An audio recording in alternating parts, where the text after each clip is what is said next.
साथियों, आज हम शुरू कर रहे हैं यूथ मंच, होश भी और हौसला भी। ये कार्यक्रम उन विद्यार्थियों के लिए है जो इस साल या आने वाले समय में बोर्ड की परीक्षा देने जा रहे हैं। ये बोर्ड की परीक्षा सिर्फ और सिर्फ एक परीक्षा नहीं है, जबकि एक टिकट है आपको लाइफ की जर्नी में अपने आप को बोर्ड करने के लिए, एक ऐसे सफर में जहां पर ढेर सारी उम्मीदें हैं, ढेर सारी सफलताओं की संभावनाएं हैं। मुझे आज किशोर कुमार की एक गाना आपके सामने लाने की इच्छा है। लिए सपने निगाहों में चला हूं तेरी राहों में, लिए सपने निगाहों में चला हूं तेरी राहों में, जिंदगी आ रहा हूं मैं, जिंदगी आ रहा हूं मैं। मेरे हाथों की गर्मी से पिघल जाएंगी जंजीरें, मेरे कदमों की आहट से बदल जाएंगी तस्वीरें, जिंदगी आ रहा हूं मैं। ये जो बच्चे इस साल 10वीं या 12वीं बोर्ड की परीक्षा दे रहे हैं, ये वो विद्यार्थी हैं जो आने वाले समय में जिंदगी की एक सुगम रास्ते पर, जिंदगी के एक मनोरम्य रास्ते पर प्रवेश कर रहे हैं और जिंदगी उनको बुला रही है। उनके पास खूब सारा हौसला है, खूब सारा होश है। और कुछ पंक्तियों के साथ आज का मैं शो शुरू करना चाहता हूं। हमारे बीच में जो आज पैनलिस्ट मौजूद हैं, जिनके पास वर्षों का तजुर्बा है, जिनके पास वर्षों का अनुभव है विद्यार्थियों के साथ काम करने का, विद्यार्थियों की मेंटरशिप करने की, विद्यार्थियों को उनको 0 से लेकर के 100 तक पहुंचाने का उनका अपना अनुभव है। हमारे बीच में मौजूद हैं Shri RP Jain sir, Shri Paresh Shah sir and doctor Nandita Shukla ma'am. आप तीनों अपने अपने क्षेत्र में वर्षों से विद्यार्थियों के साथ, विद्यार्थियों के हर एक पल, हर एक समय उनके साथ खड़े रहने वाले अध्यापक हमारे बीच में मौजूद हैं। और मुझे पूरा विश्वास है कि आज का सेशन विद्यार्थियों के जीवन में एक अद्भुत क्षण लेकर के आएगा। होश जिंदा रख, हौसला जिंदा रख, होश जिंदा रख, हौसला जिंदा रख, बोर्ड की कसौटी में जोश जिंदा रख, अपने अरमानों के तर्कस में कोशिशों की तीर जिंदा रख, थोड़ी प्रिपरेशन में कमी भी रह जाए तो उम्मीद जिंदा रख। सर, मैं सबसे पहले आरपी जैन सर से निवेदन करूंगा, आप इतने सालों से विद्यार्थियों के साथ जुड़े हुए हैं, आपका डिकेड्स का अनुभव है। आपसे से मैं जानना चाहता हूं कि इस लंबी यात्रा में आपने जो विद्यार्थियों के साथ वक्त निकाला, आप अपने अनुभव के आधार पर सबसे पहले विद्यार्थियों को क्या ऐसा करना चाहिए ताकि आज से जो 5, 10, 15 दिन बचे हैं बोर्ड की परीक्षा के लिए, उसके लिए अपने आप को तैयार कर सके। तो मैं आरपी जैन सर से निवेदन करूंगा कि आप विद्यार्थियों को कुछ सलाह दें। सबसे पहले तो मैं आप सबको अभिनंदन करना चाहूंगा कि आप बच्चे लोग यहाँ बैठे हुए हैं। ये बहुत ही बढ़िया प्रोग्राम यहाँ पर अरेंज किया है मिस्टर रिपोर्टर ने। आने वाली पीढ़ी के लिए एक बहुत बड़ा अवसर आपके सामने आने वाला है। पिछले 3 दशक से मैं सेकेंडरी और हायर सेकेंडरी के बच्चों के साथ जुड़ा हुआ हूं। जब बोर्ड की एग्जामिनेशन आती है तब एक तरह का डर, एक तरह का एक ऐसा माहौल बन जाता है हमारे आसपास के, हम लोग थोड़ा डिस्टर्ब हो जाते हैं। मैं आप सबसे यही कहना चाहूंगा कि परीक्षाएं ये हमारी जिंदगी की आखिरी कसौटी नहीं है, ये तो शुरुआत है। हम कक्षा 1 से 10 तक आ गए, हर साल 2 बार 3 बार एग्जामिनेशन देते देते ही आए हैं। ये हमारे लिए कोई नया अनुभव नहीं है। हाँ, हमें सिर्फ ये महसूस होता है कि अब तक हमने जो एग्जामिनेशन दी वो अपने स्कूल में दी। अब ये जो एग्जामिनेशन होगी पब्लिक एग्जामिनेशन है, जिसे बोर्ड के द्वारा लिया जाता है। हम अपने स्कूल में नहीं पर नए एक जगह पर जाके एग्जाम देंगे, वहां नए हमारे साथ लोग होंगे, नया माहौल होगा। और पिछले 5 साल से तो अब बोर्ड एग्जामिनेशन में गुजरात बोर्ड ने सीसीटीवी कैमरा की भी अरेंजमेंट कर दी है, तो उसके लिए बहुत चिंता करने वाली बात नहीं है। परेश सर से पूछना चाहूंगा, बहुत सारे बच्चे सर ऐसे हैं जिनके सारे पेपर उन्होंने खूब कोशिश की है, सारे पेपर्स उन्होंने अच्छे से काम किया है, पर कुछ पेपर्स में वो खूब कॉन्फिडेंट होते हैं कि उनका पेपर बहुत अच्छे से तैयार है, लेकिन कुछ पेपर्स ऐसे हैं जो उनको ऐसा लगता है कि उसमें उनकी तैयारी नहीं है। तो उसके लिए उनको क्या करना चाहिए ताकि जिन पेपर्स में वो अच्छे नहीं हैं उसमें भी वो बेहतर कर पाए और जिसमें वो अच्छे हैं उसमें खूब बेहतर कर पाए? अभी देखने जाए तो मार्च 7 से एग्जाम शुरू हो रही है। ऐसे में देखने जाए तो काउंटडाउन शुरू हो गया है, जो भी आपको तैयारी करनी है बच्चों को।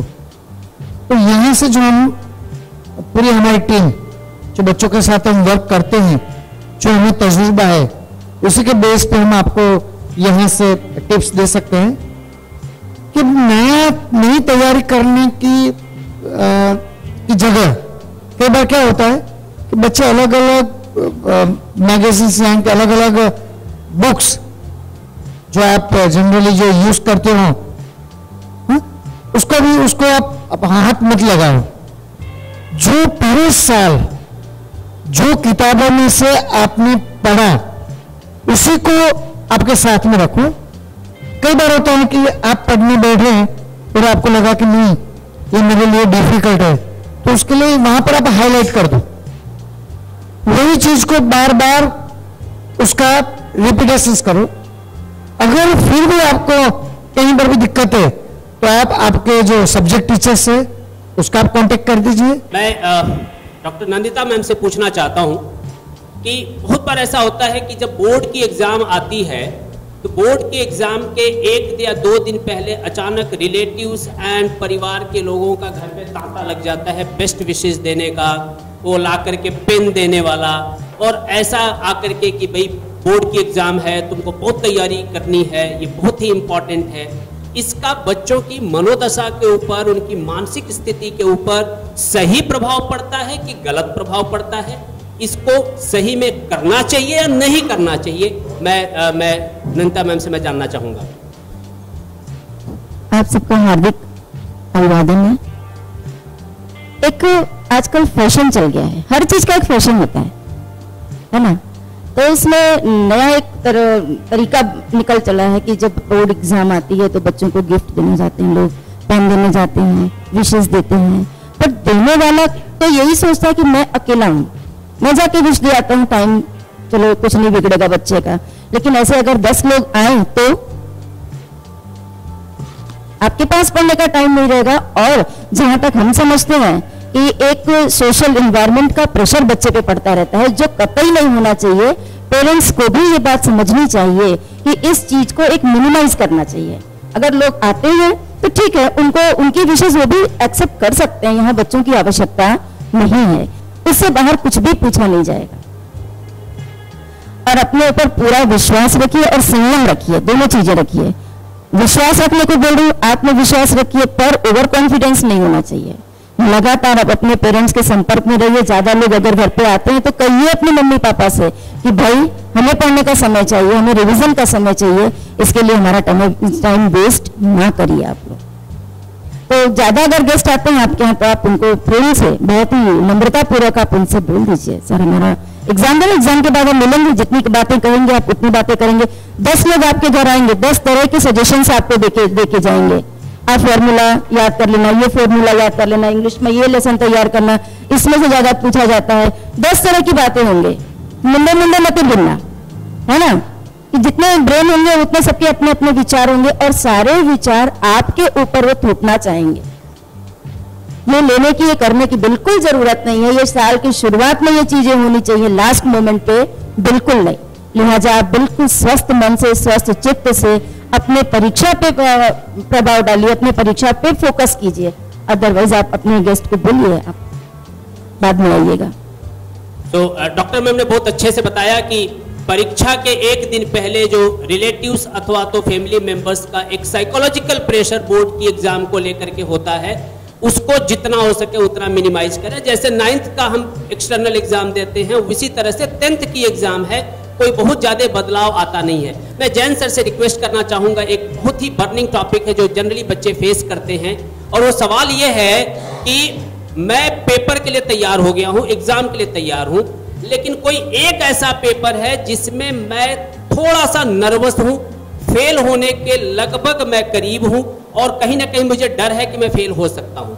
तो ऐसा मैं क्या करूं अपने साथ, मैं आने वाले कुछ दिन अथवा कुछ घंटों में क्या करूं ताकि मैं एटलीस्ट उस पेपर को निकाल लूं, ताकि मेरा बोर्ड का रिजल्ट मेरे फेवर में आए। तो मैं सर आपसे सिर्फ इतना जानना चाहता हूं कि ऐसा क्या करें हम लास्ट के कुछ घंटों कुछ दिनों में, ताकि जिन पेपर्स में मैं बहुत कॉन्फिडेंट नहीं, उस पेपर को मैं मैनेज कर पाऊं।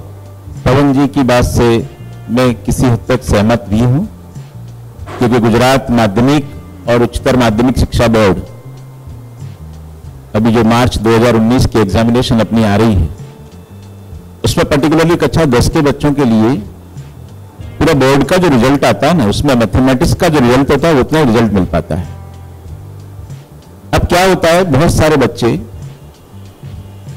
एक फोबिया जिसे कहते हैं, डर कहते हैं ना, कि गणित का डर लगता है, मैथमेटिक्स का डर लगता है, बाकी सब्जेक्ट में वो बहुत अच्छा करता है। अब मैं ऐसे बच्चों से कि जो सिर्फ एक सब्जेक्ट के लिए अपना दिमाग पर डर लेके चल रहे हैं ना, उन्हें उस सब्जेक्ट में अब कुछ नया नहीं करना है, कोई नए पॉइंट्स अब उन्हें ऐड नहीं करने हैं, નવી બાબતો એમાં એડ કરવી નથી। હું ગુજરાતીમાં થોડું હવે એટલા માટે કહું છું કે ગુજરાત બોર્ડની એક્ઝામ છે, ધોરણ 10 ના બાળકો મોટે ભાગે લાસ્ટ મોમેન્ટ તક ગણિત ગણતા હોય છે। આ વખતે ગણિતના પેપરમાં 2 રજા આપી છે। શેડ્યુલ તમે જોશો 7મી માસથી, તો ગણિતના પેપરમાં 2 રજા બોર્ડ કદાચ એટલા માટે ટાઈમ ટેબલમાં મૂકે છે કે ગણિતના વિષયમાં વિદ્યાર્થીઓ એટલીસ્ટ તેના 33 માર્ક્સ તો લાવી શકે। એટલે આપણે એના માટે બહુ ટેન્શન કરવાની જરૂર નથી। પણ માની લો કે ગુજરાતીમાં, સામાજિક વિજ્ઞાનમાં, ઇંગ્લિશમાં, સેકન્ડ લેંગ્વેજ હિન્દી હોય કે સંસ્કૃત હોય એમાં, કે સોશિયલ સાયન્સમાં જો તમારું કોન્ફિડન્સ લેવલ સારું હોય તો ગણિતમાં 35 થી 40 માર્ક્સ સુધી જો તમે કોન્ફિડન્ટ હોય ને તો એની પાછળ બહુ સમય ના બગાડશો। કારણ કે હવે આપણે જાણીએ છીએ વિદ્યાર્થી મિત્રો કે બોર્ડે 1 થી 10 નંબર આજથી 5 વર્ષ પહેલા જે આપતું હતું એ બંધ કર્યું છે। પર્સન્ટાઇલ રેન્કના આધારે વિદ્યાર્થીઓનું મેરિટ નક્કી થાય છે, અને આપણે ધોરણ 10 પછી 11, 12માં સાયન્સમાં જવું છે, કોમર્સમાં જવું છે, એ હજી આપણે ડિસાઇડ કરવાનું બાકી હોય છે। કેટલાક વિદ્યાર્થીના વાલીઓ જે એજ્યુકેટેડ છે એ એડવાન્સમાં નક્કી કરી લેતા હોય છે કે મારા બાળકને મારે ક્યાં મૂકવું છે। પણ હું એમાં ક્યારેક વિદ્યાર્થીઓના વાલી સાથે અસહમત હોઉં છું। વિદ્યાર્થીને જ્યાં જવું છે ને એની પસંદગી પ્રમાણે આગળની લાઈન પસંદ કરવા દો। હવે ગણિતના વિષયમાં છેલ્લા 2 દિવસમાં શું કરવું, તો આ વખતે માર્ચ 19માં ધોરણ 10માં એમસીક્યુ છે, મલ્ટિપલ ચોઇસ ક્વેશ્ચનનો કન્સેપ્ટ આ વર્ષે છે। આ વર્ષે તમારી પાસે ઘણા બધા ઓપ્શન છે, શક્યતાઓ છે કે એમસીક્યુમાં 50 માર્કમાંથી જે ઓબ્જેક્ટિવ ક્વેશ્ચનો જેટલા બી, હવે ઘણા મટીરિયલના ઉત્પાદકો જે છે એવું અલગથી એક બુકલેટ તૈયાર કરતા હોય છે કે જેમાં મહત્વના એમસીક્યુ આવી જતા હોય છે। અને હું માનું છું ત્યાં સુધી એમસીક્યુમાં માર્ક્સ લેવા સરળ હોય છે। જો તમે થોડી તૈયારી કરો ને તો આ માર્ક્સ તમારે જાય નહીં। છેલ્લા 5 વર્ષથી બોર્ડે પણ એવું એક તારણ કાઢ્યું છે કે પાર્ટ બી જે સેક્શન હોય છે ધોરણ 10માં, એમાં બાળકો લખવાનું થોડું ઓછું કરે છે, પાર્ટ એ માં વેટેજ વધારે આપે છે। અને કદાચ માર્ચ 2020 થી આમાં પરિવર્તન લાવવાનું રીઝન પણ આ જ છે કે બાળકોની મૌલિકતા ખલાસ થઈ। એટલે વિદ્યાર્થી મિત્રો, આપ સૌને મારી એક જ વાત, જે વિષયમાં તમે નબળા છો એ નબળો શબ્દ મગજમાંથી કાઢી નાખો।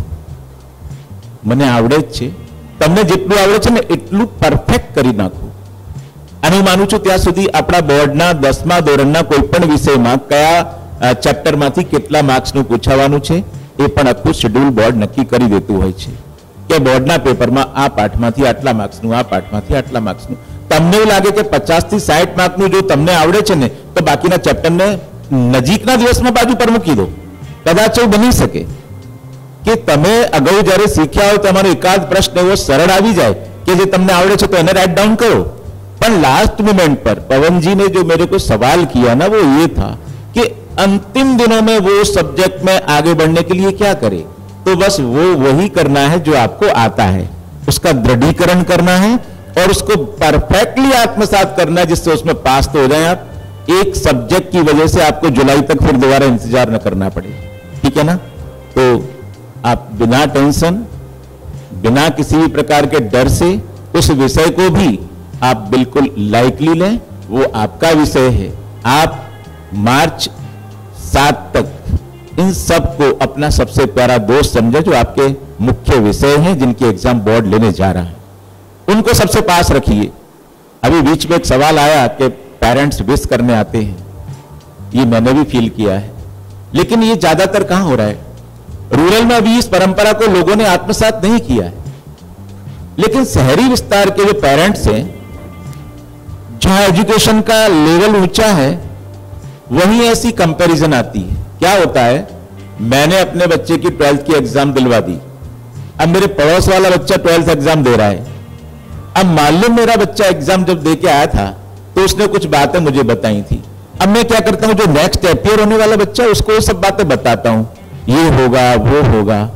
उस समय में क्या होता है, आपका मानसिक संतुलन थोड़ा डिसमिस होता है, इम्बैलेंस होता है। तो ऐसे जो पेरेंट्स अगर आपसे मिलना चाहे ना, तो आप कोशिश करिए उनसे मिलना अवॉइड करें, ठीक है। मम्मी पापा को पेन देने आए हैं, पाउच देने आए हैं और कोई गिफ्ट देने आए हैं, ठीक है मम्मी जी आप ले लीजिए, मैं अभी अपना समय इसमें, क्योंकि 2 मिनट में आपके 2 घंटे बिगड़ते हैं। ये बहुत लास्ट मोमेंट की बात मैं आपको बता रहा हूं। अगर आपसे कोई मिलने आता है, हाँ ठीक है आप खाना खाना बैठे हैं, दोपहर को आ रहे हैं, शाम को आ रहे हैं, जो टाइम आपने पहले से ही फ्री मैनेज करके रखा है उसमें आए तो आप उनसे मिलिए, लेकिन सिर्फ आशीर्वाद लीजिए उनका, क्योंकि बड़ों के आशीर्वाद लेने से ही बाकी सब काम अपने आप आगे बढ़ जाते हैं। धन्यवाद। Thank you Jain sir. मैं विद्यार्थियों से क्वेश्चन लूं उसके पहले मैं परेश सर से एक चीज जानना चाहूंगा। एंड मेरा क्वेश्चन बहुत सिंपल है सर। ऐसा है कि बहुत बार जब बच्चे पेपर देते हैं, पेपर देने के लगभग 2 घंटे पहले जब घर से निकलते हैं, वो 2 घंटा मतलब एग्जाम सेंटर पे पहुंचने के पहले का 2 घंटा, एग्जाम हॉल में बैठने के बाद लगभग आधे घंटे उनको इंतजार करना पड़ता है क्वेश्चन पेपर आने का, उसके बाद जो 2.5-3 घंटे उनको एग्जाम देना है वो टाइम ड्यूरेशन, तो ये लगभग 5 से 5.5 घंटे का जो टाइम पीरियड है, ये एक्चुअल कसौटी है आपको अपने मानसिक स्थिति को मजबूत बना करके रखने के लिए और कहीं ना कहीं उन सारी अपेक्षाओं को पूरा करने के लिए। तो इस सिचुएशन को, इस टाइम में व्यक्ति को अपने आप को कैसे कैरी फॉरवर्ड करना चाहिए, कैसे अपने आप को आगे लेके जाना चाहिए, मैं आपसे निवेदन करूंगा कि कृपया विद्यार्थियों को बताएं। जो मेरा एक्सपीरियंस है उसी के बेस पे मैं आपको बता रहा हूं। मैं शुरुआत करूंगा एग्जाम के 15-16 घंटे पहले। अभी आप देखने जाओ तो सोशल नेटवर्किंग, यानी कि अभी ऐसा मौका है कि आपके पास व्हाट्सएप पर एक पेपर आ गया है, ख्याल આવે છોકરાઓ, તમે વાંચવા બેઠા છો ને તમને એક મેસેજ મળ્યો કે એક પેપર ફૂટી ગયું છે અને આવું જ પેપર ઉપર તારીખ ને બધું જ બરોબર આજના સમયમાં, અને તમે અને તમારા પેરેન્ટ્સ ખુશ થઈ જાઓ। તો થયું જ કેવું કે જે પણ તમને પેપર મોકલે છે એ પણ એવી રીતે સમજીને મોકલે છે કે આ કોઈની પાસે નથી, હું તમને મોકલી રહ્યો છું, આમાંથી તૈયારી કરજો અને આમાંથી સારું એવું બધું પૂછાશે। થાય છે માનસિક સ્થિતિ એવી, સરે જે વાત કરી ને 3-4 કલાક, હું એનાથી થોડું આગળ જઉં છું। એ આવેલા પ્રશ્નપત્રને તમે એ જ પ્રશ્નપત્ર તમને તમારા પરીક્ષા ખંડમાં આવવાનું છે એવું સમજી અને તમે બરોબર તૈયારી કરવા માંડી પડો છો। ખરેખર આનાથી બચવાનું છે। હવે જે સમય છે આજનો, કારણ કે બોર્ડની સાથે તજજ્ઞ છે સાહેબ આરપી જૈન સાહેબ, બહુ સારી રીતે જાણે છે, એટલા સહેલાઈથી ક્યારે કોઈ પણ પ્રશ્નપત્રો લીક થતા નથી, એની આખી પદ્ધતિ આખી અલગ હોય છે।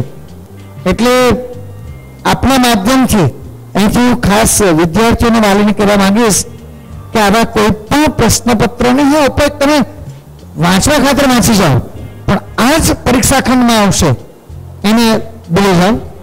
હવે પેલી સરે કરીને આપણે આગળ કન્ટિન્યુ કરીએ કે તમારી પાસે છેલ્લા 2 થી 3 કલાક છે. તમે એને જે રીતે દરરોજ વાંચો છો, લિટરલી વર્ડ ટુ વર્ડ, એને વાંચવાની જરૂર નથી. તમે ફક્ત ઉપર છેલ્લું જુઓ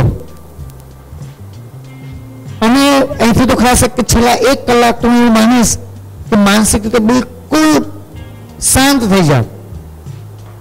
કે તમે અને મેં તો ઘણી વખત જોયું છે કે પેરેન્ટ્સ વ્હીકલ ચલાવતું હોય, બાળક ઊંડું થઈને પાસે બેઠું હોય અને પોતાનું પાઠ્યપુસ્તક અથવા તો એની નોટ્સ રીડ કરતું હોય, એટલું ચાલતા ચાલતા વાંચતા હોય, વર્ગખંડમાં એક્ઝામ હોલમાં જતા જતા વાંચતા હોય.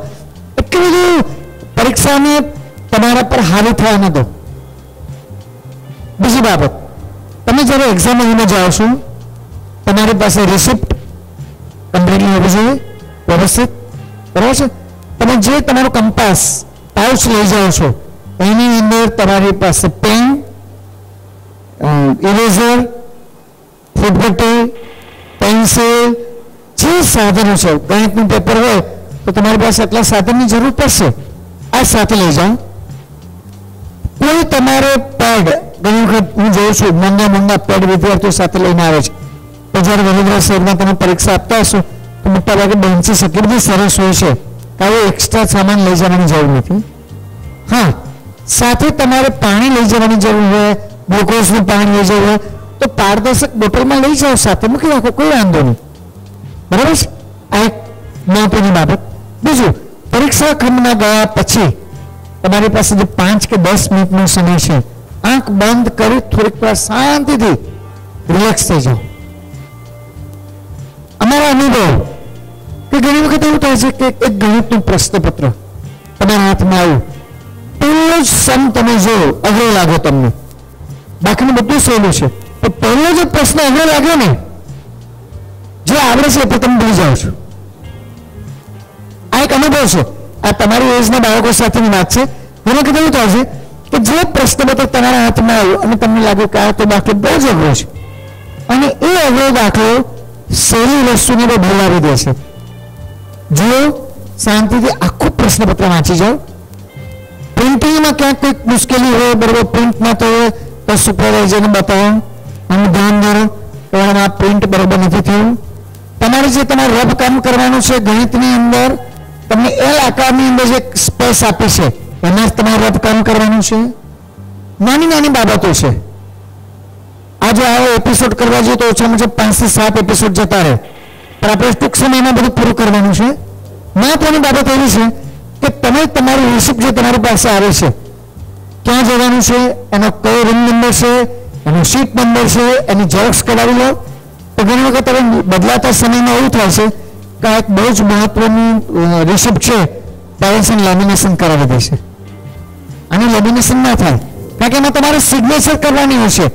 તમારા ક્લાસની અંદર જે સુપરવાઇઝર આવશે એ તમારે ત્યાં કને એક્ઝામ હોલની અંદર રિસિપ્ટની અંદર પ્રશ્ન, તમારે આન્સર શીટનો નંબર, બારકોડનો નંબર, તમે એક્ઝામ આપી રહ્યા છો પ્રૂફ માટે તમારે તમારા બ્લોક સુપરવાઇઝરમાં સહી કરાવવાની છે. તો ઘણી વખત એવું થતું હોય છે કે લેમિનેશન કરાવ્યા પછી સ્કૂલમાં આવે છે કે સર આ તમે લેમિનેશન કરાવી દીધું, હવે એને શું, કારણ કે લેમિનેશનની કોઈ જરૂર નથી, એને સાચવીને મૂકી રાખો. રિસિપ્ટ ખોલાવી પણ જાય, બહુ ટેન્શન ના આવો, સ્કૂલ પર જાઓ, આચાર્યને મારો, અને હું તો કહું કે ખોલાય કેમ, ખોલાવીને ના જોયું. જેવી તમે એક્ઝામ આપીને આવો, તમે તમારી નિયત જગ્યા પર રિસિપ્ટની એમાં મૂકી દો. એવી જગ્યાએ મૂકો કે તો તમને મળે. ઘણા વખત એવું થાય છે કે રિસિપ્ટ તમે લઈને આવ્યા અને તમે વોશ કરવા માટે પેરેન્ટ્સ વોશિંગ મશીનમાં મૂકી દે કપડાં, જ્યારે બહાર આવે છે ત્યારે રિસિપ્ટ બિલકુલ ખરાબ થઈ ગયેલી સ્થિતિમાં હોય છે. તો આવા સંજોગોમાં નાની બાબતો છે, વસ્તુ બહુ નાની છે, તો જ્યારે આપણી સાથે એક ઘટના બની છે ત્યારે આપણે બહુ એને ટેન્શનમાં આવી જઈશું. તો આ પરીક્ષાથી કોઈ ડરવાની, ગભરાવાની જરૂર નથી. एक बहुत महत्व चीज जो डर गया समझ मर गया, हाँ, डरने की कोई जरूरत नहीं। मनीष सर ने बहुत अच्छे से हमको बताया कि छोटी छोटी चीजें हैं, पर क्या होता है कि छोटी सी चीज भी परीक्षा के दरमियान आपको ट्रिमेंडस प्रेशर में ला देता है और उसके नाते महीनों और पूरे साल की तैयारी आपके ऊपर आपका पानी फेरने की संभावना रहती है। तो हमको लगता है छोटी चीज है, लेकिन परीक्षा के दरमियान ये चीज बहुत मायने रखती है, क्योंकि उस समय आप हर एक तरह से परिस्थितियों से घिरे होते। Good afternoon. First of all I am Kaveri Oberoi from Shannon school. मेरा सवाल ये है कि काफ़ी बार एग्ज़ाम्स में ऐसा होता है कि हमारा कोई पेपर अच्छा नहीं जाता और उसके स्ट्रेस में नेक्स्ट पेपर में काफ़ी बार हमारा वो अच्छा नहीं जाता या फिर उस पर भी इफेक्ट पड़ जाता है। तो इस सिचुएशन को अवॉइड करने के लिए हमें क्या करना चाहिए? कावेरी का क्वेश्चन है कि बहुत बार ऐसा होता है कि एक जो पेपर हम दे रहे होते हैं वो अच्छा गया, राइट, बहुत बढ़िया, लेकिन कई बार ऐसा होता है जो पेपर हम दे रहे हैं वो खराब गया। तो जो पेपर खराब गया उसका असर उसके बाद वाले पेपर पे पड़ता है, तो वो उसका असर दूसरे वाले पेपर पे न पड़े, इसके लिए हमको क्या करना चाहिए, मैं डॉक्टर शुक्ला जी से जानना चाहूँगा। तो मैं डॉक्टर शुक्ला जी से निवेदन करूँगा कि कृपया आंसर दें। हेलो कावेरी, तुम्हारे क्वेश्चन के संदर्भ में एक सीधी सी बात कहूँ तो जो बीत गई सो बात गई, बराबर, ठीक है ना। जो हो गया है वो हमारे हाथ में नहीं है, आने वाला कल हमारे हाथ में है, दूसरा क्वेश्चन पेपर तुम्हारे हाथ में है, उसकी तैयारी करो बिल्कुल पूरी निष्ठा से। जो हो गया उसको बिल्कुल भूल जाओ, उसका डिस्कशन भी मत करो। अगर पेरेंट्स पूछते हैं कि इसमें क्या लिखा, कितने मार्क्स आएंगे, कितना परसेंटेज आएगा, बिल्कुल इस पे कोई भी तरह की चर्चा करना बिल्कुल एट ए मोमेंट बंद करो। कि जो हो गया है वो तो तुम ठीक कर नहीं सकते हो किसी भी कीमत पे नहीं, क्वेश्चन पेपर दोबारा तो आएगा नहीं तुम्हारे पास, लिहाजा उसको भूल जाओ और जो नेक्स्ट पेपर है बिल्कुल तन मन से पूरी निष्ठा के साथ दूसरे पेपर की तैयारी करनी शुरू कर दो, ताकि जो वहां लॉस हुआ है वो यहाँ रिकवर कर सको और अच्छे मार्क्स तुम ले सको। क्योंकि अगर मान लो इस पेपर में जो खराब गया, जिसे तुम खराब कर रहे हो सकता है वो अच्छा भी गया हो, तुम्हारी अपनी जो समझ है उसके हिसाब से तुमको ऐसा लग रहा है पेपर मेरा बहुत खराब गया है, तुमने सोचा 80% मार्क्स आएंगे, हो सकता है 70% मार्क्स है, तुम्हारा ऑल ओवर परसेंटेज पूरा ना होता हो उस खराब क्वेश्चन पेपर की वजह से, तो उसको छोड़ो, दूसरे पे अगर फोकस करोगे जिसको तुमने मात्र 75% सोचा है और वो 85% आता है, तो बैलेंस बराबर हुआ कि नहीं। लिहाजा जो हो गया है उसको बिल्कुल छोड़ दो और दूसरे क्वेश्चन पेपर की बिल्कुल तैयारी करो। किसी भी, फिर से रिपीट कर रही हूँ, किसी भी तरह का की कोई चर्चा बीते हुए क्वेश्चन पेपर की ना करो, क्योंकि उससे तुम्हारे ऊपर मानसिक असर बना रहेगा लगातार, उसे छोड़ो।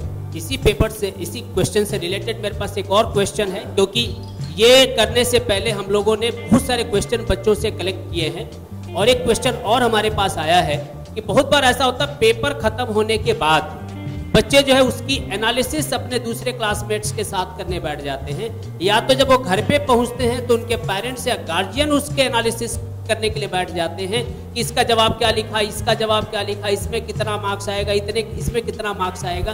तो इसका असर उसके बाद के पेपर पे कैसा पड़ता है, ये करना चाहिए या नहीं करना चाहिए, ये भी मैं चाहता हूं कि मैडम अगर आप जवाब देते हैं तो। किसी भी तरह की कोई तुलना नहीं होनी चाहिए। आपके पेरेंट्स हैं, वो उस सब्जेक्ट के एक्सपर्ट तो नहीं है ना, वो क्वेश्चन पेपर तो नहीं चेक करने वाले हैं ना, तो काहे की चर्चा।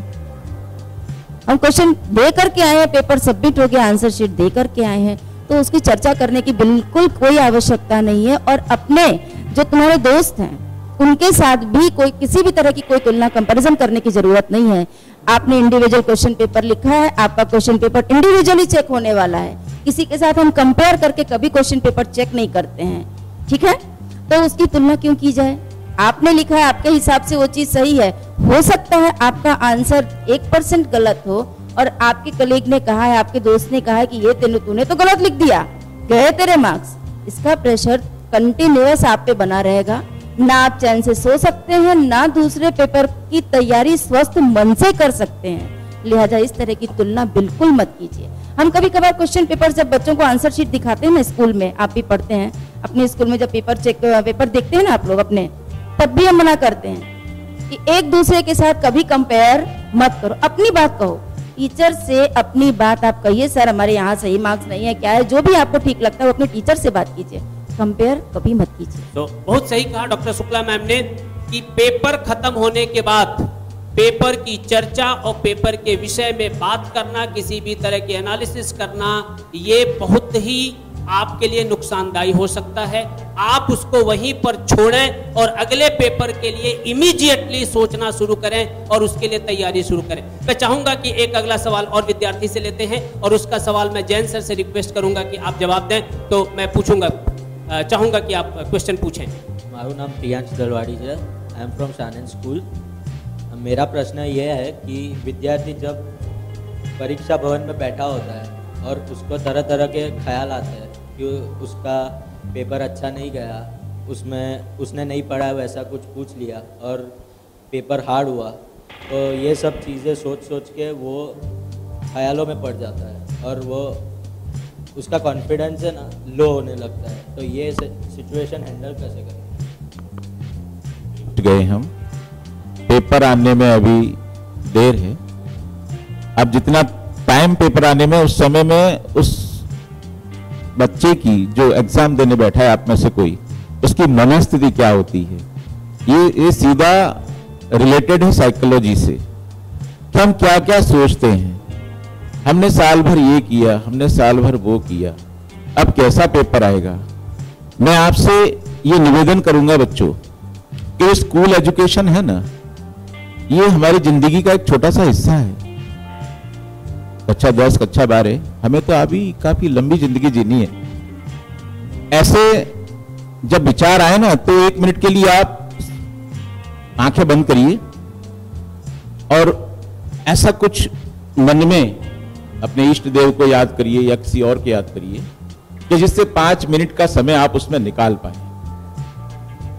आपके ये ख्यालों को दूर करने के लिए आंखें बंद करके कोई प्रार्थना जो आप स्कूल में रोज गाते हो, उस प्रार्थना को गुनगुनाइए, मन में ऐसे भाव लाइए, ओम बोलिए, मन में ओम बोलते जाइए। ठीक है, मैं ये कह रहा हूं, जो बच्चा जिस इष्ट देव में जिसको श्रद्धा है, उस श्रद्धा के साथ उन्हें याद करें और बोलें कि जो भी होगा अच्छा होगा। मेरे हाथ में जब पेपर आएगा तो उस पेपर में जितने भी प्रश्न होंगे वो सब प्रश्न मेरे दिमाग में हैं। यानी उस मनस्थिति को टालने के लिए आपके पास सिर्फ एक ही रास्ता है, क्योंकि वहां आपके साथ और कोई नहीं है, वहां आप अकेले हैं। आपके पड़ोस में जो बच्चा बैठा हुआ है, हो सकता है वो आपके स्कूल का न भी हो, किसी और स्कूल का हो सकता है, आपका कलीग न पढ़ हो। आपको वही करना है, आंखें बंद करिए। जब ऐसे विचार आना शुरू हो, तब जो मन का शांत है वो कहीं भी पहुंच सकता है। और दूसरी बात, इस बार गुजरात माध्यमिक उच्चतर माध्यमिक शिक्षण बोर्ड ने गुजरात भर के जो बच्चे बोर्ड एग्जामिनेशन दे रहे हैं, उन बोर्ड एग्जामिनेशन देने वाले पेरेंट्स के लिए एक लेटर भेजा है। उस लेटर में उन वालियों को बताया है, पेरेंट्स को बताया है कि आपका बच्चा आईएएस बने, डॉक्टर बने, इंजीनियर बने, जरूरी नहीं है कि वही हमारी जीवन है। आईएएस बनने के बाद ही हम अपना सुखी जीवन जी सकते हैं। अरे बहुत सारे और ऑप्शन हमारे पास उपलब्ध हैं। हम संगीतकार बन सकते हैं, हम स्पोर्ट्स में आगे जा सकते हैं, इतने सारे ऑप्शन हमारे पास उपलब्ध हैं। आप उनकी तरफ भी कभी फोकस करिए। अगर सभी लोग इंजीनियरी बनेंगे, डॉक्टरी बनेंगे, तो बाकी लोग भी तो चाहिए। हमारे गुजरात बोर्ड में कक्षा 10 के 10 लाख से ज्यादा बच्चे एग्जाम देंगे।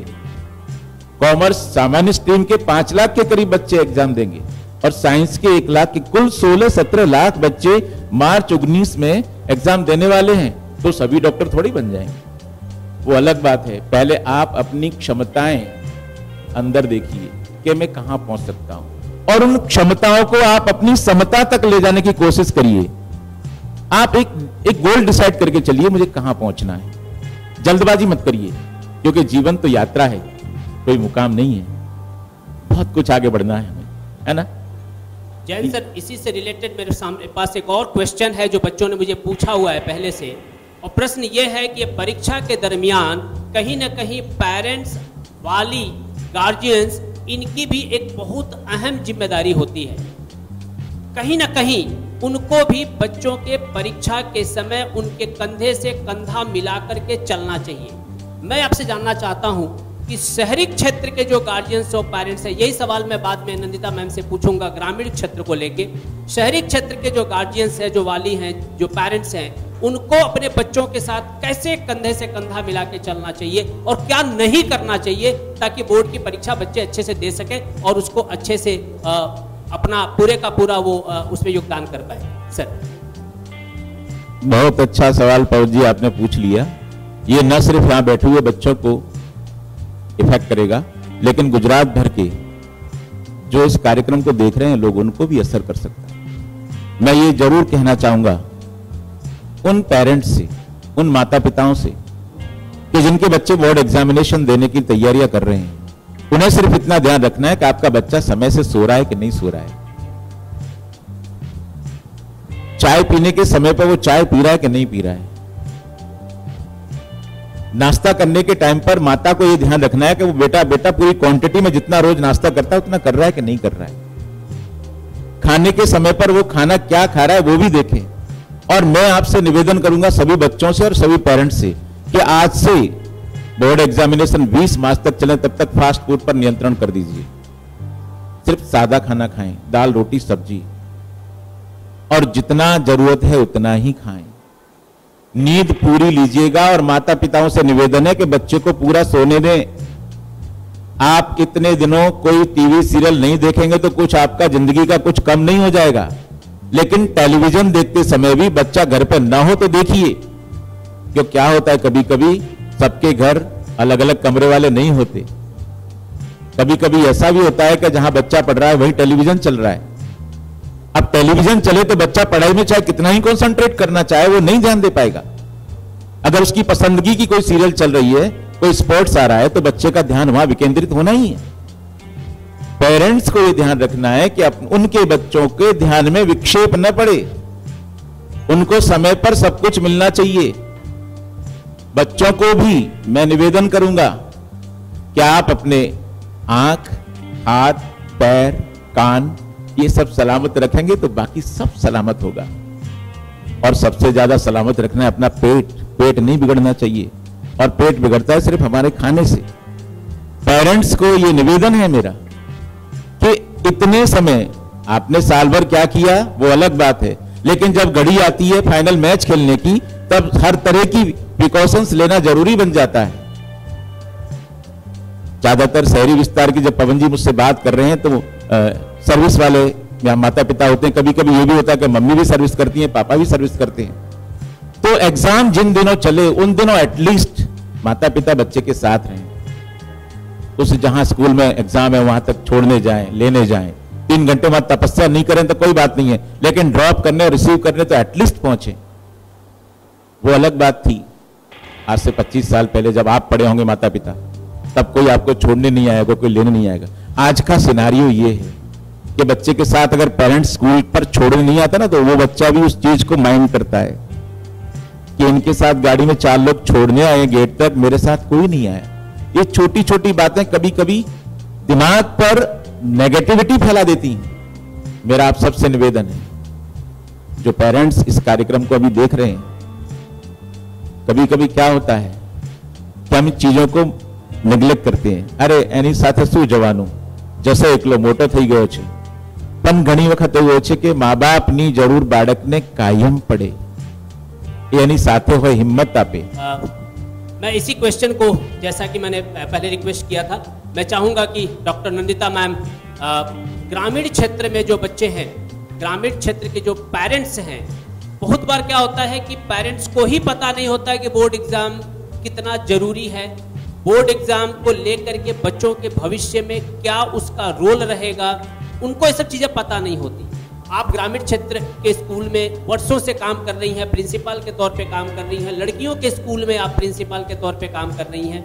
आपका एक बहुत ही बड़ा अनुभव है। मैं चाहूँगा कि आप ग्रामीण क्षेत्र के बच्चों को और पेरेंट्स के लिए, उनके वालियों के लिए, उनके गार्जियंस के लिए आप क्या कहना चाहती हैं ताकि बोर्ड की परीक्षा में लोग बेहतर परफॉर्म कर पाए। क्वेश्चन सुन के ये तकलीफ हुई कि ग्रामीण विस्तार की अगर हम बात करें, ग्रामीण क्षेत्र की हम जब बात करते हैं, तो आज भी पेरेंट्स में उतनी अवेयरनेस नहीं है जितनी कि शहर के पेरेंट्स में है। शहर के पेरेंट्स जानते हैं कि उनका बच्चा कौन से क्लास में पढ़ता है, क्या क्या सब्जेक्ट्स हैं, क्या उनको आवश्यकता है। आज हमारा रोज का अनुभव है, ये रोज का अनुभव है। कोई पेरेंट्स अगर अपनी बच्ची को लेने आता है, मेरी गर्ल्स स्कूल है बेटा, ठीक है, हमारे स्कूल में सारी लड़कियां ही पढ़ती हैं, और पिछले लगभग 16-17 साल हो गए मुझे गर्ल्स स्कूल की प्रिंसिपल की तरीके से काम करते। तो वहाँ पे जब पेरेंट्स अपने बच्चे को लेने आते हैं, एक्चुअली स्कूल के अंदर लड़की का नाम क्या है, एक्चुअल नाम क्या है, उनको वो तक नहीं पता होता है। बस एक ही जवाब मिलता है, ये गणे छे। जब इतनी भी अवेयरनेस बच्चे मतलब पेरेंट्स को नहीं है तो अपने बच्चे को सपोर्ट कैसे करेंगे? हम लोग हर साल 10th के बच्चों के पेरेंट्स को इकट्ठा करते हैं, उनको समझाते हैं कि ये जीवन के लिए बहुत जरूरी है, आपको इनको पढ़ाना चाहिए, आगे बढ़ाना चाहिए, इनके साथ हमेशा खड़े रहना चाहिए। लेकिन शायद जहां तक मैं समझती हूँ उनकी अपनी ही आवश्यकताएं, अपनी ही तकलीफ इतनी ज्यादा होती है कि वो अपने बच्चों को ध्यान नहीं दे पाते हैं। यहाँ एक बात और कहने जैसी है कि लड़का और लड़की हम जो भी कहें ये भी अभी भी ग्रामीण इलाकों में बायस्ड है। लड़का है तो थोड़ा ध्यान ज्यादा है, लड़की है तो भाई एग्जाम के दिन भी काम करके जाओ, आके काम करो। ये सारी चीजें आज भी समाज में दिखाई देती। मैं ये नहीं कहती हूँ कि सब लोग करते हैं, ये बात मैं कतई नहीं कह रही हूँ कि सारे के सारे ग्रामीण विस्तार के ग्रामीण क्षेत्र के पेरेंट्स ऐसा ही करते हैं, पर कुछ ऐसा है, जो कुछ है, जो मैं कुछ कह रही हूँ ना वो भी गलत है, नहीं होना चाहिए। बच्चों के साथ उनको खड़े रहना चाहिए, एटलीस्ट उनको पढ़ने का समय देना चाहिए। एग्जाम टाइम पे उन्हें आप छोड़ने आए, उनके लिए उतना ही मॉरल सपोर्ट बहुत है। बच्चे अपने आप में कैपेबल है, वो अपने आप ही अपनी मेहनत खुद कर लेते हैं, उनके पास इतना सामर्थ्य है। बच्चों के पास उतना ही सामर्थ्य है, ग्रामीण विस्तार के बच्चों के पास भी उतना ही सामर्थ्य है जितना कि शहर के बच्चों के पास है। एक अंश भी कम नहीं है। हमारे स्कूल से पढ़े हुए बच्चे आज भी इंजीनियर बनते हैं, डॉक्टर बनते हैं, ठीक है। तो ये बिल्कुल नहीं है कि बच्चों का कंपैरिजन करें तो कहीं कोई कम नहीं है। कम है तो सिर्फ उनका परिवेश है जहां से वो थोड़ा कम मिलता है उनको। वो अगर उनको मिले, पूरा मिले तो ज्यादा बेहतर काम कर सकते हैं। मैं डॉक्टर मैम की बात से बिल्कुल सहमत हूँ। सरकार की बहुत सारी योजनाएं ऐसी हैं जिसमें लड़कियों के लिए खूब सारी फैसिलिटीज, खूब सारी स्कोप है। अगर वो 10वीं और 12वीं में थोड़ा सा भी बेहतर परफॉर्म करके आती हैं तो कॉलेज का एजुकेशन, गवर्नमेंट जॉब्स की परीक्षा, गवर्नमेंट जॉब्स में उनके लिए स्कोप, इसमें सरकार की तरफ से खूब सारा सपोर्ट है। सिर्फ मैटर है ये 10वीं और 12वीं दो बोर्ड की परीक्षा में उनको एक रिस्पेक्टेबल स्कोर करने की। और इस बात से मुझे बड़ी खुशी है कि मैम ने जो अभी बात उठाई है कि गांव के बच्चे और शहर के बच्चों का मानसिक लेवल में कोई कमी नहीं है। कहीं ना कहीं अगर कोई कमी है तो वह थोड़ी सी इंफॉर्मेशन और अवेयरनेस की। एंड मुझे पूरा विश्वास है कि आज का ये सेशन ग्राम्य विस्तार के बच्चों के लिए बहुत ही उपयोगी साबित होगा और कल वो शहर के बच्चों के साथ कंधे से कंधा मिला करके और इस कंपटीशन में खड़े रहेंगे। मैं एक सवाल और लेना चाहूंगा हमारे बीच में विद्यार्थी की तरफ से। Yes, good afternoon all.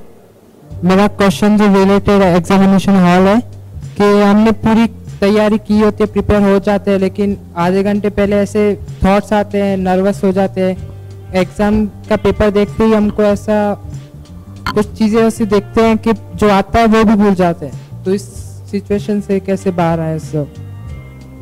देखो, क्वेश्चन पेपर मिलता है, एक एटमॉस्फेयर होता है, हर चीज का एक एटमॉस्फेयर होता है, एक वातावरण होता है।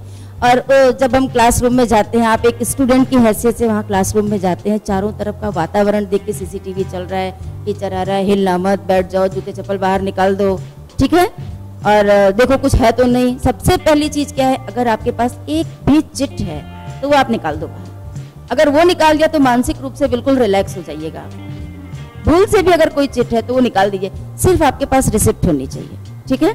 उसको रखिए, अपने पेन रखिए, सब रखिए, अपना सारा सामान रखिए और निश्चिंत होकर के बैठिए। क्वेश्चन पेपर पढ़ते ही अगर आपका पहला क्वेश्चन डिफिकल्ट है तो इसका मतलब ये नहीं है कि नीचे लिखे क्वेश्चन भी उतने ही डिफिकल्ट हैं। टोटल 4 विभाग होते हैं ना हर पेपर में, जरूरी नहीं है एक सेक्शन आपका डिफिकल्ट हो सकता है तो बाकी 3 तो सही है। थिंक पॉजिटिव, हर चीज में हमेशा पॉजिटिव रहने की जरूरत है। बिल्कुल एक क्वेश्चन पढ़ के घबराने की जरूरत नहीं है। हमेशा पहले पूरा पेपर, क्वेश्चन पेपर पूरा इत्मीनान से पढ़ो।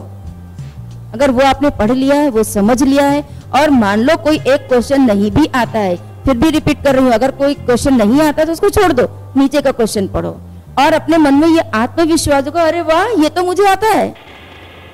और जो क्वेश्चन तुमको सबसे अच्छा आता है उसको सबसे पहले लिखो, साइकोलॉजिकली तुमको अंदर से अच्छा लगेगा। जो क्वेश्चन तुमको सारे क्वेश्चन, पूरा क्वेश्चन पेपर पढ़ लिया, ठीक है, तुमको ऐसा लगता है कि ए विभाग का क्वेश्चन जो है ना, डिवीजन ए का क्वेश्चन तो मुझे समझ में नहीं आ रहा है, 2 क्वेश्चन डिफिकल्ट लग रहा है मुझे, तो बी विभाग, B section, C section, D section पढ़ा, तुम कंफर्टेबल हुए डी सेक्शन पे आकर के कि डी सेक्शन हमारा सबसे अच्छा, अरे वहाँ सारे के सारे क्वेश्चन आते हैं। तो एक तो आनंद की अनुभूति करो कि मुझे सारे क्वेश्चन आते हैं डी विभाग के, और सबसे पहले डी विभाग लिखो। लिखने की स्टार्टिंग आप वहीं से कीजिए, सबसे पहले डी सेक्शन लिखिए, फिर दूसरा है, फिर तीसरा है, और लास्ट में आप उस क्वेश्चन पे जाइए जो आपको कम आता है। आप यकीन मानिए वहां तक पहुंचते पहुंचते जो आप भूल गए हैं वो आपको याद आ जाए। डॉक्टर मैम ने बहुत अच्छे से इस बात का जवाब दिया है, दैट इज शीघ्राति शीघ्रम। जो चीज आपको सबसे अच्छा आता है, जो सबसे व्यवस्थित आता है, वहां से आप शुरुआत करिए, आपका कॉन्फिडेंस लेवल बिल्डअप होता जाएगा, और जैसे जैसे आपका कॉन्फिडेंस लेवल बिल्डअप होता जाएगा, जिन प्रश्नों में थोड़ा बहुत भी आप नर्वस हैं, उन प्रश्नों में भी आप बेहतर कर पाएंगे, ये गारंटीड है। लेकिन आपको शुरुआत वहां से करनी पड़ेगी जहां पे आप बेहतर हैं। एक क्वेश्चन और हम विद्यार्थियों की तरफ से लेंगे, उसके बाद वापस हम मुद्दे पर आएंगे। मैं चाहूंगा कि एक क्वेश्चन, यस मैम। मेरा नाम जील है। मेरा क्वेश्चन ये है कि मैं बोर्ड एग्जाम से मेरा पेपर अच्छा जाता है, मैं घर खुशी खुशी आती हूँ, तब मेरे पापा पूछते हैं कैसा गया, तो मैं बोलती हूँ अच्छा गया, तो पापा बोलते जील बेटा तेरे आएंगे 100 में 100 पक्का। तो मेरी बोलती बंद आ जाती, क्योंकि पापा की एक्सपेक्टेशन मेरे से बहुत ज़्यादा होती है। जबकि देखे जाए तो इंग्लिश और गुजराती ऐसे सब्जेक्ट होते हैं कि जिसमें ऐसे राइटिंग, प्रेजेंटेशन और ग्रामर डिफिकल्ट की वजह से 100 में 100 लाना इम्पॉसिबल है। तब मैं पापा को ये नहीं समझा पाती कि 90 अप मेरा गोल है, तो उसके हिसाब से मेरा अच्छा पेपर गया, तो उसके लिए पापा की एक्सपेक्टेशन ज़्यादा होती है, तो मेरा कॉन्फिडेंस वहीं डाउन हो जाता है। तो उसके लिए क्या सिचुएशन कैसे सिचुएशन हैंडल कर सकते हैं? परेश सर से चाहूंगा कि परेश सर अगर इसको जवाब देते हैं। सवाल बहुत यूजुअल क्वेश्चन है, मार्क्स और परसेंटेज का प्रेशर। तो मार्क्स और परसेंटेज को लेके परीक्षा के दरमियान मैं इस चीज को मानता हूं, मेरा अपना एक अनुभव है कि मार्क्स और परसेंटेज जीवन में एक बहुत बड़ा रोल प्ले करते हैं, लेकिन परीक्षा के दरमियान मार्क्स के बारे में और परसेंटेज को लेकर के अपने ऊपर प्रेशर क्रिएट करना कितना सही है और कितना गलत, ये एक सवाल है जो आपसे पूछ रही है। एग्जाम हॉल में जाने के बाद आपका लिमिटेशंस, आप कितना कर सकते हो वो स्टूडेंट्स को पता है। मैं कितना स्कोर कर सकती हूँ। कई बार क्या होता है कि पेरेंट्स की ओर से अपेक्षा ज़्यादा बढ़ जाती है, ठीक है। मैंने कई बार देखा है जो पेरेंट्स जब भी वो पढ़ रहे थे तब की शिक्षा और तब की पूरी सिस्टम और आज के सिस्टम दोनों में बहुत फर्क है। मैं यहां से यही कहना चाहूंगा कि अगर आपको कोई डिफिकल्टी है, पेरेंट्स आपको बताते हैं, आप सुनो, पर टीचर्स जो आपको गाइड करेंगे जहां पढ़ रहे हो वो आपको बेटर गाइड कर पाएंगे। आप पेरेंट्स को सेटिस्फाइड कर पाओगे। और पवन सर ने जो बताया कि मार्क्स लाना, हाँ आज मार्क्स की ही दौड़ा दौड़ी है, पर मार्क्स लाने में ऐसा ना हो कि आप पूरा प्रेशर आप पर ले आओ और वो प्रेशर लाने से आपका जो सब्जेक्ट है जो आप एग्जाम देने जा रहे हो उसमें आपको कोई मुश्किल हो। तो अगर आप पेरेंट्स के साथ डिस्कस कर रहे हो तो इतने डीप में आप डिस्कस मत करो, क्योंकि कई बार क्या होता है कि पेरेंट्स जब पढ़ते थे तब का माहौल और आज जो आप पढ़ रहे हो अब का माहौल आप पेरेंट्स को नहीं समझा पाओगे। पर हाँ, आप जो भी मेहनत करो अच्छी डायरेक्शन में, अच्छी तरह से अच्छा एफर्ट लगा के करो कि आपके मार्क्स अच्छे आए। Hello everyone, good afternoon, my name is Vishnu. मेरा ये सवाल है कि अब एग्ज़ाम के 10 से 15 दिन बाकी है और हमारे घर पर से बहुत सारा प्रेशर आता है, तो उस प्रेशर को कैसे हैंडल करना चाहिए? मुझे विश्वास है कि ये प्रश्न हम ऑलरेडी कवर कर चुके हैं। इसका बहुत सिंपल है कि किसी भी तरह का डिप्रेशन सबसे पहले शब्द बहुत सही नहीं है। कहीं ना कहीं अपने आप से ओवर एक्सपेक्टेशन करना गलत है। आप जितना आपने आज तक तैयारी किया है उसको और बेहतर ढंग से रिवाइज करें। पिछले कुछ साल के पेपर आप फिर से सॉल्व करें। आप एक थ्रस्ट एरिया ढूंढें, एक हॉट सेक्शन ढूंढें जहां से क्वेश्चंस आते हैं और कुल मिला जुला करके अपनी एक स्ट्रेटेजी बनाएं। जिन सब्जेक्ट्स में आप बेहतर हैं उनको और बेहतर करने की कोशिश करें। जिन सब्जेक्ट में आप एवरेज हैं उन सब्जेक्ट को आप ऐसा करें ताकि आप बेहतर स्कोर कर पाए। सो इस तरह से करके आप अपने आप को इस तरह की मनो परिस्थिति से बाहर निकाल सकते हैं और किसी भी तरह के प्रेशर से बाहर निकाल सकते हैं। मैं इस सेशन के कंक्लूजन करने से पहले मैं चाहूंगा कि पैनलिस्ट अपने अपनी तरफ से एक कंक्लूजन की लाइन में विद्यार्थियों को सजेशन दें एंड हम लोग कंक्लूजन की तरफ आगे बढ़ेंगे। मैं जैन सर से रिक्वेस्ट करूंगा कि final word of caution, final word of suggestion आप विद्यार्थियों को दें। सभी विद्यार्थियों को सबसे पहले तो मेरी शुभकामनाएं, बेस्ट विशेस। 7 मार्च से जो आपकी बोर्ड एग्जामिनेशन शुरू होने जा रही हैं, मैंने कुछ टिप्स आप लोगों के लिए तैयार की हैं। ये टिप्स सिर्फ आप नहीं, जो लोग ये लाइव टेलीकास्ट देखेंगे उन सबको मैं आपके माध्यम से, इस रिपोर्टर्स के माध्यम से आप तक पहुंचाना चाहता हूं। दरेक परीक्षार्थी સૌપ્રથમ યાદ રાખવું કે આપણી સુખ અને સમૃદ્ધિનો પાયો શિક્ષણ છે। હું સફળ થવાનો છું કે થવાની છું, એ વિચાર જ માણસને સફળ બનાવે છે। એટલે નકારાત્મક વિચાર કદી રાખવાના નહીં। તમારી તુલના બીજા સાથે ક્યારે ન કરો। તમે પોતે વિશ્વમાં અજોડ છો, તમારા જેવું કોઈ નથી। એ વાતને મગજમાં ફિટ કરો। એક સાથે ઘણી બધી સમસ્યાનું નિરાકરણ કરવાનો પ્રયાસ ન કરો, એક એક સમસ્યાને સમાધાન કરો। બધું ભેગું ન કરશો।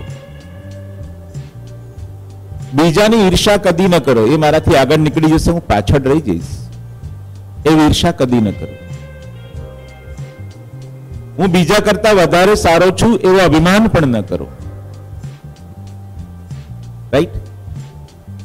તમારી ટીકા કરનારને તમારા સૌથી નજીકના મિત્ર ગણો। તમારી ખામીઓ શોધીને તમને કહે છે અને સુધારવાની તક તમને આપે છે। બોર્ડ પરીક્ષા માટે પ્રવેશિકા મળતાની સાથે જ એની એક ઝેરોક્સ કોપી કઢાવી લેવી। પરીક્ષાના દિવસે પોતાની પ્રવેશિકાને સાથે સાથે શરૂઆતમાં જ પરેશ સાહેબે કહ્યું તેમ તમારું compass box up to date કરી દો। પરીક્ષા ખંડમાં મળેલ તમને જે ઉત્તર વહી છે ને ચકાસી લો, એના અંદરના પાના ફાટેલા તો નથી? એવું લાગે તો બદલી દેવું। પેપરમાં કોઈ તકલીફ ક્યારે નહીં આવે।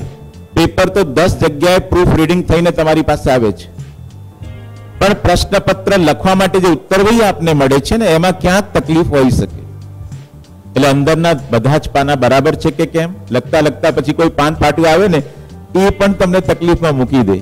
અરે યાર, મારી ઉત્તર વહીમાં પાન ફાટલું આવી ગયું, પહેલા ચેક કરી લેવાના બધા પેજ। ઉત્તર વહીના પ્રથમ પેજની વિગત પરફેક્ટ ભરો। તમારો સીટ નંબર 8 કે 7 અક્ષરમાં હશે અને દરેક અક્ષરને ઇન્ડિવિજ્યુઅલ ઇંગ્લિશમાં લખવાનું। તમારો સબ્જેક્ટ અને સબ્જેક્ટ કોડ પરફેક્ટ ફિલઅપ કરો। અને અગત્યની વસ્તુ, ઉત્તર વહીમાં અંદર તમારી કોઈ પણ પ્રકારની નિશાની સાઇન ન કરો કે સીટ નંબર ન લખો। કદમ અસ્થિર હોય તો રસ્તો નથી જડતો, અડગ મનના મુસાફરને હિમાલય નથી નડતો। All the best, wish you all the best to all Gujarat board examination students. Thank you. Thank you Jain sir, thank you. आपने जो लाइनें बोली हैं उस पर मुझे एक सुभाषित याद आया, उत्साहं निश्चयाद धैर्यवाद तत तत कर्म प्रवर्तते संग त्याग सतव्रत शब्देर भक्ति प्रसिद्ध्यति। किसी ने बहुत अच्छे से लिखा है कि अगर आपको जीवन में सफल होना है तो 6 फॉर्मूले आप फॉलो करें, जिसको सर ने बहुत अच्छे से इसको आपको बताया। दैट इज उत्साह, शरीर में एनर्जी होनी चाहिए। निश्चय मतलब व्यक्ति के जीवन में एक लक्ष्य होना चाहिए। उत्साहं निश्चयाद धैर्यवाद और पेशेंस होना चाहिए। संग त्याग, गलत लोगों का संगत छोड़िए, ऐसे लोगों के आसपास भी मत भटकिए जो आपके परीक्षा के लक्ष्य से आपको दूर ले जाते हो। एंड ऐसे लोगों के पास जाइए, ऐसी किताबों के पास जाइए, अपने पाठ्य पुस्तक के पास जाइए। सतव्रत शब्देर भक्ति प्रसिद्ध्यति। जो व्यक्ति ये 6 चीजों को फॉलो करता है उसको सफल होने से कोई नहीं रोक सकता। मैं डॉक्टर शुक्ला मैम से निवेदन करूंगा कि आप बोर्ड के एग्जाम के जो परीक्षार्थी हैं, कुछ बच्चे ऐसे हैं जो जीवन का पहला बोर्ड लिख रहे हैं और कुछ बच्चे ऐसे हैं जो जीवन का अंतिम बोर्ड लिख रहे हैं। ऐसे में आप उनके लिए क्या सजेशन देना चाहेंगी? मैं आपसे निवेदन करूंगा। सबसे पहले बोर्ड एग्जाम की ढेर सारी शुभकामनाएं हम सभी लोगों को। और बोर्ड वही एग्जाम है, बार बार हम लोग इतनी देर से चर्चा कर रहे हैं, जैसे अभी तक 9th की एग्जाम दी, 8th की एग्जाम दी, 7th की एग्जाम दी, बिल्कुल वैसे ही ये बोर्ड की एग्जाम है। सिर्फ पेपर बाहर से आने वाला है, हम अपने ही प्रीमाइसिस में बैठ के एग्जाम देने वाले, मेरा नहीं है तो किसी कोई और स्कूल ही है, कुछ और तो है नहीं। लिहाजा निश्चिंत मन से जितना पढ़ा है उसको बिल्कुल अपने साथ आत्मसात करके और एग्जामिनेशन हॉल में जाइए। कुछ बच्चों ने बार बार क्वेश्चन किया है कि हम भूल जाएं तो उसके लिए सबसे बड़ा उपाय है कि अंतिम क्षण तक आप मत पढ़ते रहिए।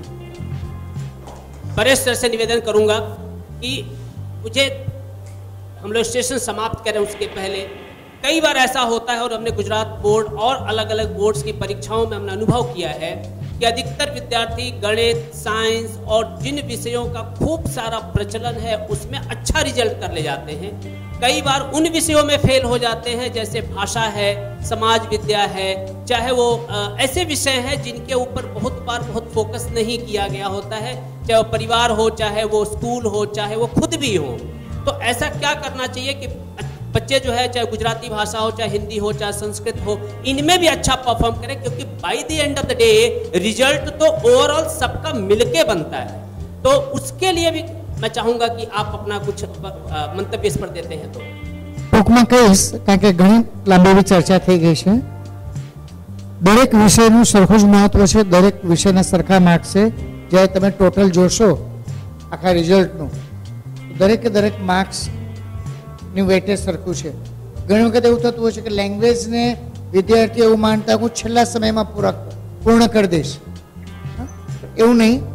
લેંગ્વેજ, એસએસ, આ બધા વિષયને તમે જે ગણિત અને વિજ્ઞાનને જેટલો સમય આપો છો એટલો જ વિષય લેંગ્વેજને પણ તમારે આપવો પડશે। અને બંને મિત્રો જે કહ્યું, કોઈ પણ વાત રિપીટ કર્યા વગર સમગ્ર ચર્ચાને હું અંતમાં કહીશ કે મારા બે હાથ ફેલાવું તો તારી ખુદાઈ દૂર નથી। ગુજરાતીમાં કહેવાય છે, મારા બે હાથ ફેલાવું તો તારી ખુદાઈ દૂર નથી, હું માંગુ અને તું મને આપે તે મને મંજૂર નથી। કારણ કે આપણે ઈશ્વરે સરસ મગજ આપ્યું છે, સરસ મન આપ્યું છે, સરસ પેરેન્ટ્સ છે, આપણા સપોર્ટેડ પેરેન્ટ્સ છે, બે હાથ છે, બસ એનો આપણે ઉપયોગ કરીશું તો સારામાં સારી રીતે આપણે પરીક્ષાને સફળ કરીશું। અમારી સમગ્ર ટીમ વતીથી આપ સર્વને માર્ચ 2019ની ધોરણ 10 અને ધોરણ 12ની પરીક્ષા માટે હાર્दिक शुभकामना।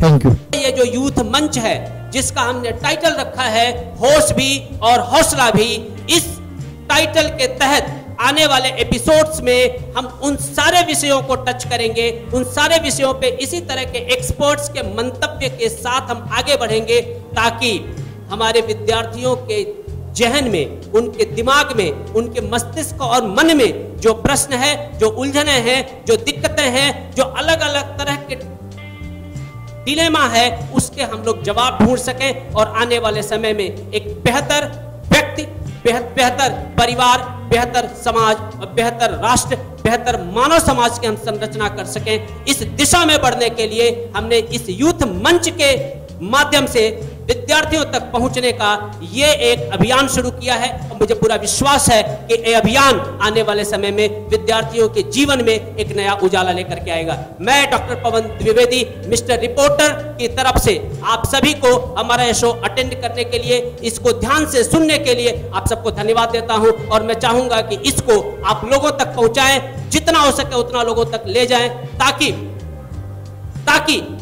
हम विद्यार्थियों को, परिवारों को आने वाले समय में खूब सारी मदद पहुंचा सकें। सो मैं mister reporter Gujarati news web portal की तरफ से आप सबका आभारी हूं और मैं आपको धन्यवाद करता हूं। मैं धन्यवाद करता हूं आप तीनों एक्सपर्ट्स का कि आपने अपना अमूल्य समय इस बिजी शेड्यूल में निकाल करके हमारे बीच में आप आए। मैं पूरे के पूरे मिस्टर रिपोर्टर एंड हमारे पूरे विद्यार्थियों की तरफ से, पूरे गुजरात के बोर्ड के विद्यार्थियों की तरफ से, उनके वालियों की तरफ से, उनके गार्जियंस एंड रिलेटिव्स की तरफ से आपका आभारी हूं। मैं डॉक्टर पवन द्विवेदी आप सबको एक बार फिर से प्रणाम करता हूं और मुझे पूरा विश्वास है कि आप खूब सारा अच्छा परफॉर्म करेंगे और 10th और 12th की बोर्ड की परीक्षा में बेहतर, ब्राइटर और खूब सारा खूबसूरत रिजल्ट लेकर के आएंगे। धन्यवाद।